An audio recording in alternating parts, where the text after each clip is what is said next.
Topic 5. Addressing the communication barrier. Communication styles differ according to the individual. Some people will be articulate, while others will have limited verbal skills and/or speech impairment. IQ is not a useful indicator of a person's communication abilities. Good communication with a person with an intellectual disability can be achieved by adopting a person-centred approach, using concrete language, allowing time, checking understanding, and being observant. We will now look at each of these strategies in some more detail. For person-centred communication, make sure you have the person's attention when you are speaking with them. Minimise distractions around you. Use the person's language and be prepared to adjust your communication style. Encourage free recall. Let the person tell their story and try not to interrupt or finish the person's sentences. It is essential that people have breaks. People with intellectual disability are likely to have limited concentration. Adults with intellectual disability must be seen as adults. Do not speak to adults with intellectual disability as if they are children. Take the time to build rapport with a person with intellectual disability. This is essential to gaining trust and understanding how best to communicate with that person. Use concrete language. Use short sentences and simple language, not complex words or jargon. Use open questions.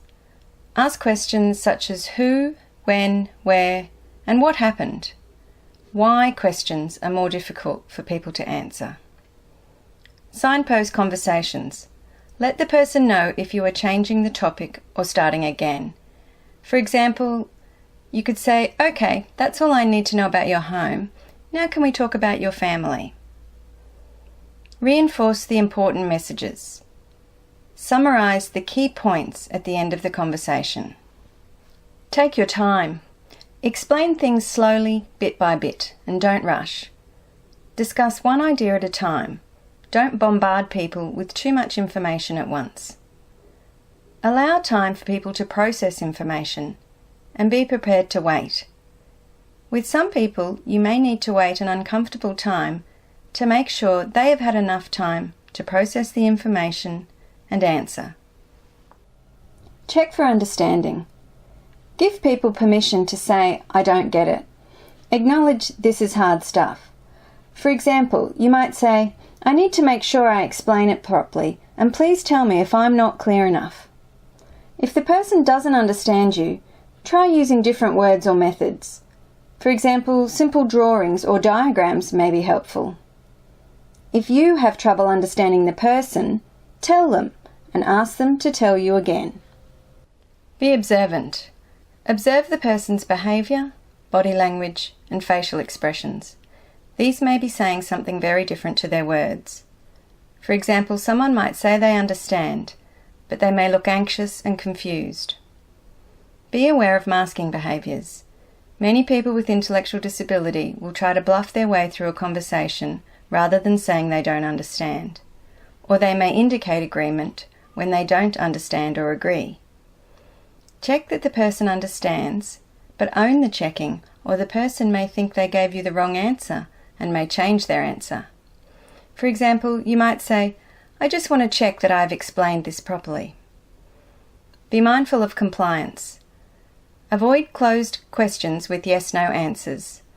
Open and concrete questions are best.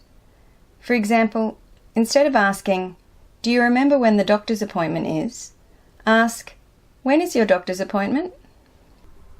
People with intellectual disability are not an homogeneous group, and communication styles will differ from person to person. As a service provider or support person, you will need to get to know the person you are working with. This is best done by spending time with them.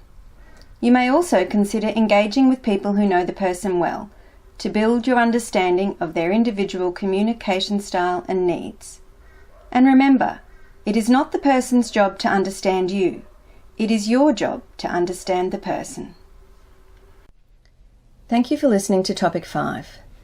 Topic 6 will explore the lived experience of intellectual disability with a focus on navigating everyday life. But first, please return to the homepage and complete the Topic 5 learning activity.